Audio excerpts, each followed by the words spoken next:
J'ai commencé les comics à une époque où si on ratait un numéro, eh bien il fallait faire le tour des boutiques d'occasion pour espérer le retrouver. Il n'y avait pas de réédition, il n'y avait pas de beaux albums, il y avait ces magazines censurés en plus, Strange, Titan, Special Strange, retouchés et qui n'offraient pas la version définitive des titres que nous connaissons. Mais le plaisir était là et on était ravis puisque l'offre kiosque a toujours été, vous le savez, moteur, elle a disparu et on le sait, on l'a tous constaté. C'est un crève-cœur et c'est quelque chose dont on ne se remet pas.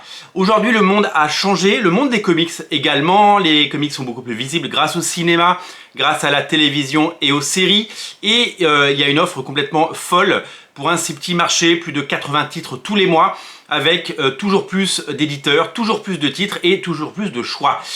C'est un marché dynamique, c'est un marché qui représente seulement 4% du marché de la bande dessinée, mais qui propose un nombre de titres assez incroyable.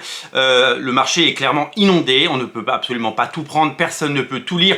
Clairement, quand dans les années 90, au début, avant l'arrivée de toutes les versions intégrales et puis des comics de chez Image Comics, eh bien pour 100 francs, hein, donc 15 €, on pouvait acheter Strange, Special Strange, Titan et avoir quasiment toute la production. Maintenant, pour 15 €, on peut lire un titre et encore. Aujourd'hui on a le choix, et avant on n'avait pas le choix. Avant on avait une collection à la fois, c'est-à-dire que les livres en France suivaient ce rythme, chez Panini notamment, avec une prépublication dans les kiosques, puis une sortie soit en 100% soit en deluxe, et avec de la chance on pouvait avoir une compilation d'épisodes dans un omnibus ou dans un absolute. Il fallait attendre une collection à la fois, et une fois qu'on avait raté une collection, eh bien elle n'était jamais rééditée. Pourquoi c'est jamais réédité? Tout simplement parce que c'est très compliqué de faire cohabiter deux collections à la fois. Très difficile d'avoir, pour une série comme Ultimate Spider-Man par exemple, en même temps les omnibus et les deluxe. Les gens disent mais pourquoi ça ressort pas en deluxe? Parce que maintenir 12 ou 14 deluxe de la série Ultimate Spider-Man initiale, hein, les 160 épisodes, eh bien c'est compliqué. C'est compliqué parce que il y en aura toujours un en rupture. Quel est le tirage? Ce sont des omnibus qui se sont vendus à moins de 2000 exemplaires, hein, des deluxe pardon, qui se sont vendus à moins de 2000 exemplaires. Donc une fois que c'est vendu, on ne peut pas en retirer genre 1000, donc il faut en retirer genre 1500. Mais s'il n'y a que 300 lecteurs en attente, c'est un petit peu compliqué. Alors c'est vrai que c'est compliqué de commencer les comics avec des omnibus, c'est gros pavé, c'est plutôt fait pour les collectionneurs, les gens qui ont déjà découvert et qui veulent redécouvrir ces épisodes. C'est aussi le meilleur moyen, vous le savez, de collecter des runs de 40, 60 ou 100 épisodes. Les omnibus, finalement, il n'y a pas mieux pour collecter en un seul volume et un seul acte d'achat, eh bien l'ensemble des épisodes. Donc comme je le disais, avant on avait une collection à la fois et il fallait attendre. Alors j'entends beaucoup de gens dire ouais mais pourquoi Ultimate Spider-Man sort en omnibus et pas en deluxe? Donc il y a la raison que je viens de citer, et j'ai envie d'en citer une autre. C'est déjà sorti en deluxe. Cette série elle est sortie en kiosque, elle est sortie en deluxe, maintenant en omnibus. Certains épisodes sont disponibles dans la collection Must Have ou dans les collections d'été ou dans les collections anniversaires. C'est réédité de façon régulière. Donc clairement vous avez ce choix, vous l'avez sur la durée, le choix on l'a. Mais le monde a changé et maintenant on a encore plus de choix. On a encore plus de choix. Je vais te prendre quelques exemples pour illustrer mon propos. On va prendre le Daredevil de Joe Quesada, un run que j'adore, une période absolument incroyable pour les comics. Ce bouquin a été réédité, vous le savez, en must-have. Ça coûte 15,99 €. Aujourd'hui, vous avez la possibilité d'avoir ces épisodes par Kevin Smith et Joe Quesada pour 15,99 €. Vous pouvez également les retrouver en omnibus. Vous avez un des meilleurs omnibus sortis cette année, l'omnibus Marvel Knight, qui reprend tous ces épisodes et bien d'autres encore. Ça coûte 70 balles. Mais vous avez plus de pages, vous avez plus de séries. En fait, il y a 3 séries là-dedans.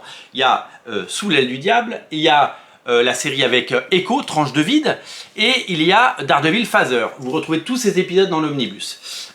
Aujourd'hui, on a le choix. On peut choisir sa collection. C'est ça qui est complètement incroyable. Soit vous prenez l'intégralité de ces 3 séries par Joe Quesada sur Daredevil dans l'omnibus Marvel Knight, ça vous coûtera 70 €. Soit vous prenez les 3 Must Have, deux sont disponibles, le troisième arrive, donc Sous l'aile du diable qui est sorti, Tranche de vide qui est sorti il y a quelques semaines, et Daredevil Phaser qui arrive un tout petit peu plus tard dans la saison. Vous pouvez prendre les trois, le premier coûte 15,99 €, le deuxième coûte 19 € et Daredevil Phaser va coûter 22 €, ça vous fait un total de 57 €, avec donc une différence de prix. Donc vous pouvez seulement choisir, vous pouvez prendre les trois comme ça, vous pouvez en prendre 1 sur 3, vous pouvez prendre 2 sur 3, vous pouvez prendre ce que vous voulez. Et si vous prenez les 3, ça vous coûte 57 €. Si vous prenez celui-là, ça vous coûte 70 €. Vous avez en plus dans celui-là des bonus et vraiment toutes les couvertures, ce qui en fait un bouquin complet. Avant, on n'avait pas le choix. Maintenant, on a le choix. Et ça, c'est quand même hyper chouette d'avoir le choix entre deux collections pour le même album et de pouvoir, eh bien, le lire. Je vous rappelle que avant, on n'avait pas autant de possibilités de combinaisons de lecture. On nous imposait un format et on nous tout simplement c'était entre guillemets ça ou rien, et on entendait certains d'entre vous râler, peut-être à juste titre, mais en tout cas on a été entendu parce que certains titres, les classiques notamment, sont réédités. D'autres exemples chez Panini avec Secret Wars de Jonathan Hickman et Sad Ribic. C'est sorti en Absolute, vous le savez, il y a eu un magnifique Absolute, c'est sorti en Deluxe et c'est également sorti en Must Have. 3 éditions pour le même Secret Wars. Vous choisissez l'édition que vous voulez selon votre budget et ça vous permet d'avoir ce run. Pareil pour King in Black, vous le savez, c'est sorti en 100%, il y avait donc la mini-série en 5 numéros et il y a le double King in Black qui arrive en Absolute. Double Absolute pour King in Black qui arrive cet été, un Absolute qu'il ne faudra absolument pas rater, magnifique, qui lui reprend tous les épisodes de toutes les séries connexes qui ont pu faire ce run. Vous avez le choix, soit vous achetez un album à 15,99 €, soit vous avez toute la série pour les complétistes dans une magnifique édition à, je crois, 129 € ou 139 €. Je n'ai plus exactement le prix en tête. Donc on n'a pas toujours, mais on a presque toujours une alternative, et ça c'est plutôt pas mal, de pouvoir lire des comics selon son budget et selon ses moyens. C'est quand même énorme, c'est quelque chose qu'on n'avait pas avant, il faut mesurer notre chance, d'autant que je le rappelle, c'est un marché minuscule, mais dynamique et passionné, et donc je suis pas sûr que dans le monde de la bande dessinée classique, il y ait autant de choix. Alors oui, il y a beaucoup de trucs qui sortent en intégrale dans la BD classique, mais au même moment avoir les éditions normales et des éditions moins chères et des éditions plus chères pour les collectionneurs, eh bien c'est pas tous les titres qui sont concernés, et dans les comics c'est de plus en plus de titres pour pouvoir à la fois séduire les nouveaux lecteurs, ceux qui ont un budget de 15, 20, 30 € par mois à mettre dans les comics, et ceux qui ont plus de moyens parce qu'ils sont plus avancés dans la vie tout simplement, et que ils peuvent se permettre d'acheter des belles collections, des omnibus, des absolutes, des Urban Limited et j'en passe. On va prendre le même type d'exemple chez nos amis d'Urban Comics. Par exemple, Batman Long Halloween existe en Urban Nomade à 9,90 €. Alors le format 8, il est plus petit et forcément vous pouvez pas avoir pour 9,99 € la belle édition. Moi j'ai l'édition en Deluxe qui n'existe plus parce qu'elle a été remplacée pour le même prix par une édition Black Label. Donc l'édition Black Label, elle est également à 35 €. Donc vous pouvez soit prendre l'édition à 9,90 €, soit l'édition à 35 €. Donc vous avez le beau livre pour 35 € avec la belle édition, tous les bonus et un grand format. Ou vous pouvez prendre, eh bien, comme moi je l'ai fait l'année dernière, le Urban Limited, si vous le trouvez encore, qui lui coûtait à l'époque 89 €. Vous le savez, les prochains coûteront 99 €. Donc ça c'est un bon exemple. Ça va être la même chose pour Amère Victoire, hein, collection en nomade à 9,90 €, en Black Label à 35 € et en Urban Limited à 99 €.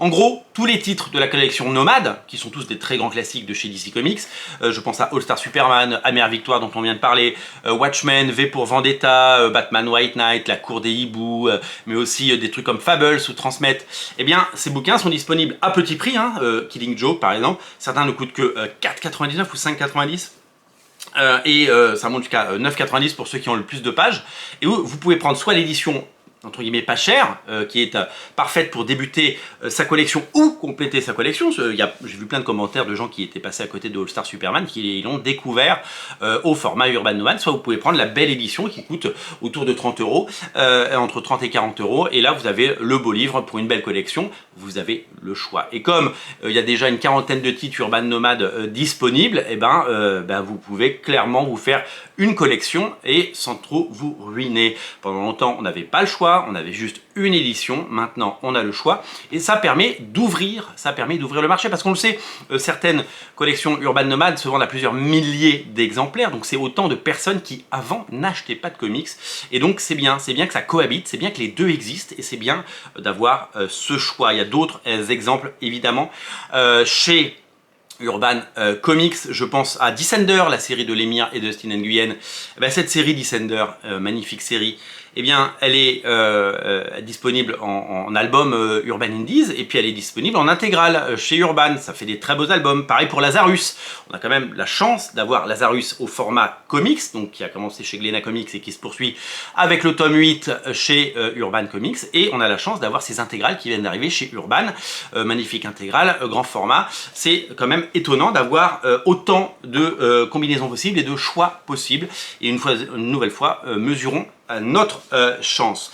Moi j'ai tendance à dire à mes enfants, pour conclure cette vidéo, que de temps en temps je fais les vieux boomers en disant quand j'étais petit, les Chevaliers du Zodiaque c'était une fois par semaine le mercredi après-midi, et il fallait pas le rater parce qu'il fallait courir après le sport pour pas rater le début. Je ratais tout le temps le début et après ça repassait pas, et donc on l'avait raté et on n'avait pas le choix, et c'était comme ça, on nous imposait ce choix. Aujourd'hui ils ont une offre pléthorique, puisqu'ils peuvent revoir 10 fois le même épisode sur Disney Plus ou Netflix, des Simpsons ou d'autres choses.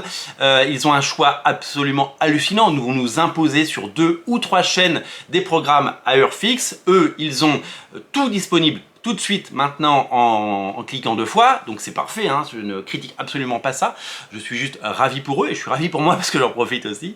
Et donc du coup, dans les comics, même si on n'est pas dans la même opulence et dans la même démonstration de moyens, eh bien nous sommes sur le même type nous sommes sur le même type d'expérience, puisque pendant longtemps nous on n'avait pas le choix, et aujourd'hui on a le choix des comics, on a le choix de lire et découvrir un maximum de choses, et on peut sans trop se ruiner lire des choses. Vous pouvez découvrir une quarantaine de titres Urban à moins de 10 € dans la collection Urban Nomad.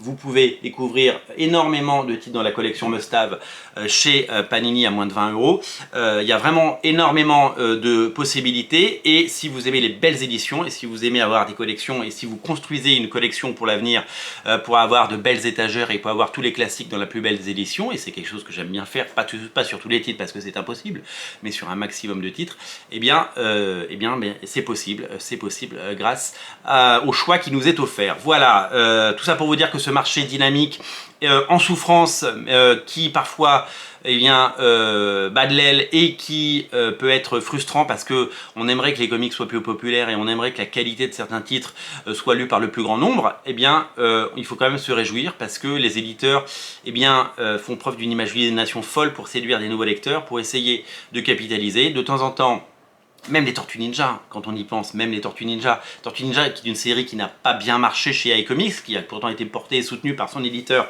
et par Sullivan Rouault, eh bien c'est une série qui au final finit par trouver son public, on l'espère, avec la sortie des intégrales cette semaine, et on espère évidemment que le succès sera au rendez-vous, parce que le premier format n'était peut-être pas adapté au marché, peut-être que le second le sera, l'avenir le dira, nous ne sommes pas prophètes, nous ne pouvons pas le dire, mais en revanche, on a ce choix-là qu'on n'avait pas avant, et les éditeurs se bougent, ne prennent pas les choses pour acquises. Ce n'est pas parce qu'on a acheté des omnibus jusqu'à présent qu'on va continuer à en acheter. Ce n'est pas parce qu'une collection a marché jusqu'à présent qu'elle va continuer à l'avenir. Le marché change, c'est le marché qui décide, c'est le marché qui répond, et quand le prix ne va pas, quand le prix d'un Supreme Power Omnibus est trop élevé, c'est la sanction, vous ne l'achetez pas. Quand un Layla Star en Urban Limited pour 130 pages propose un bouquin à 99 € et que ça a l'air de se soulever, eh bien vous réagissez, c'est vous qui décidez, c'est vous qui avez une carte bleue, et c'est vous qui évidemment pouvez faire la différence. Je vous invite évidemment, bien entendu, à ne pas à rester ouvert, à rester aware, et à profiter de ce que la richesse de ce marché impose. Combien de temps ça va durer, je ne sais pas. Souvent on dit on a annoncé la mort du livre, on a annoncé la mort de beaucoup de choses depuis toutes ces années. Les comics resteront très longtemps, hein. Notre génération, la mienne, celle qui va avoir 50 ans dans pas longtemps, eh bien on continuera à acheter des comics pendant au moins 10 ans, si ce n'est 20 ans. Donc on est là pour longtemps. Est-ce que l'offre telle qu'elle est aujourd'hui va continuer à exister? Je ne sais pas, c'est la grande question. Parce que 80 titres par mois, moi je l'ai vu quand je bossais pour Glénat Comics. Glénat Comics, la première version, hein, la version qui est avec le dos noir et rouge, on n'était pas sur le dos blanc.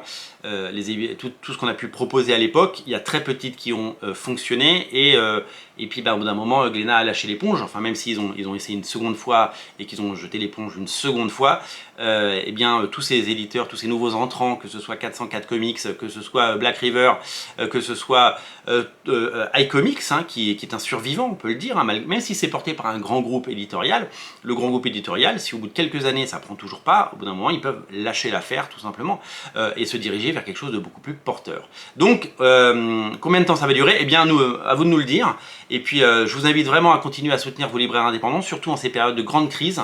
Je vous l'ai dit, les chiffres sont assez catastrophiques hein, sur le deuxième trimestre 2023 et qu'il suffit de faire 3 mois de mauvais chiffres pour mettre en danger une société et la mettre à genoux, parce que s'il n'y a plus de trésorerie au bout de 3 mois, eh bien, on ne peut plus commander chez son fournisseur et on ne peut plus payer ses charges. Donc c'est très important en ces temps de crise de privilégier vos achats chez les indépendants, de passer en boutique cet été au 49 rue La Cépède dans notre boutique et bien entendu de passer commande. Vous savez qu'on vous offre les frais de port à partir de 29 € d'achat.